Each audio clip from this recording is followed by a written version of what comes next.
اعوذ باللہ من الشیطان الرجیم بسم اللہ الرحمن الرحیم۔ محترم ناظرین، السلام علیکم ورحمۃ اللہ۔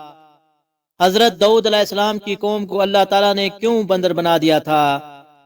ہاں، حضرت صلی اللہ علیہ وآلہ وسلم نے فرمایا ہے کہ دو عورتیں تھیں اور دونوں کے ساتھ دونوں کے بچے تھے۔ اتنے میں ایک بھیڑیا آیا، ہر ایک عورت کے بچے کو اٹھا کر لے گیا۔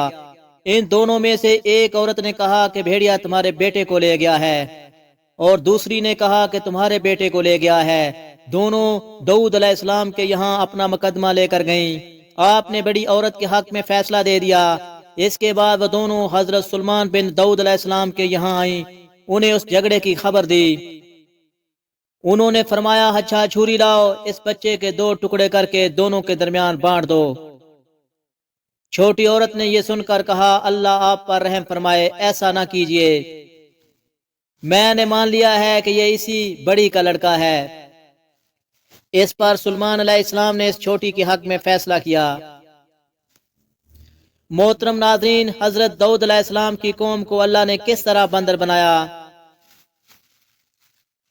70,000 آدمی عقبہ کے پاس سمندر کے کنارے ہیلا نامی گاؤں میں رہتے تھے، اور یہ لوگ بڑی فراخ اور خوشحالی کی زندگی بسر کرتے تھے۔ اللہ تعالیٰ نے ان لوگوں کا اس طرح امتحان لیا کہ ہفتے کے دن مچھلی کا شکار ان لوگوں پر حرام فرما دیا، اور ہفتے کے باقی دنوں میں شکار حلال فرما دیا۔ مگر اس طرح ان لوگوں کو آزمائش میں مبتلا فرما دیا کہ ہفتے کے دن بے شمار مچھلیاں آتی تھیں اور دوسرے دنوں میں نہیں آتی تھیں۔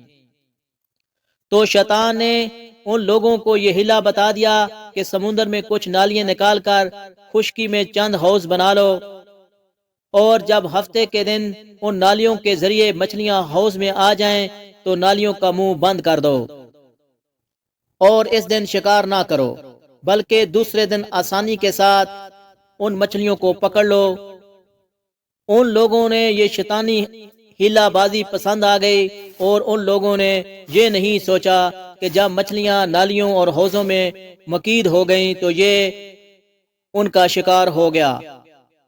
تو ہفتے کے دن ہی شکار کرنا پایا گیا جو ان کے لیے حرام تھا۔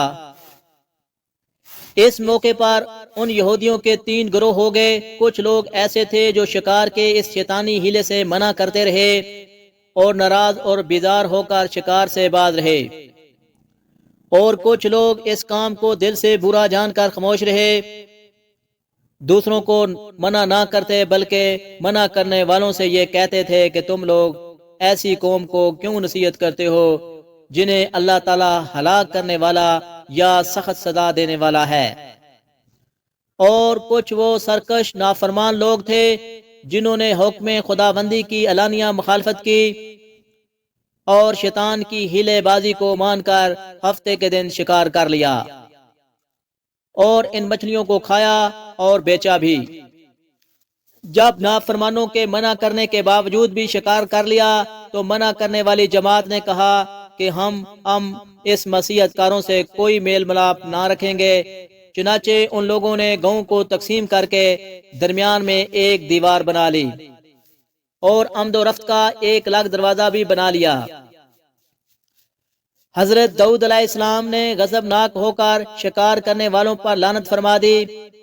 اس کا اثر یہ ہوا کہ ایک دن خطا کاروں میں سے کوئی بیر نہیں نکلا تو انہیں دیکھنے کے لیے کچھ لوگ دیوار پر چڑھ گئے، تو کیا دیکھا کہ وہ سب بندروں کی صورت میں مسخ ہو گئے تھے۔ اب لوگ ان مجرموں کا دروازہ کھول کر اندر داخل ہوئے تو وہ بندر اپنے رشتہ داروں کو پہچانتے تھے اور ان کے پاس آ کر ان کے کپڑوں کو سونگھتے تھے اور زارو زار روتے تھے، مگر لوگ ان بندر بن جانے والوں کو نہیں پہچانتے تھے۔ ان بندر بن جانے والوں کی تعداد 12,000 تھی۔ یہ سب 3 دن تک زندہ رہے اور اس درمیان میں کچھ بھی کھا پی نہ سکے، بلکہ یوں ہی بھوکے پیاسے سب کے سب ہلاک ہو گئے۔ شکار سے منع کرنے والا گروہ ہلاکت سے سلامت رہا، اور صحیح قول یہ ہے کہ دل سے برا جان کر خاموش رہنے والوں کو بھی اللہ تعالیٰ نے ہلاکت سے بچا لیا۔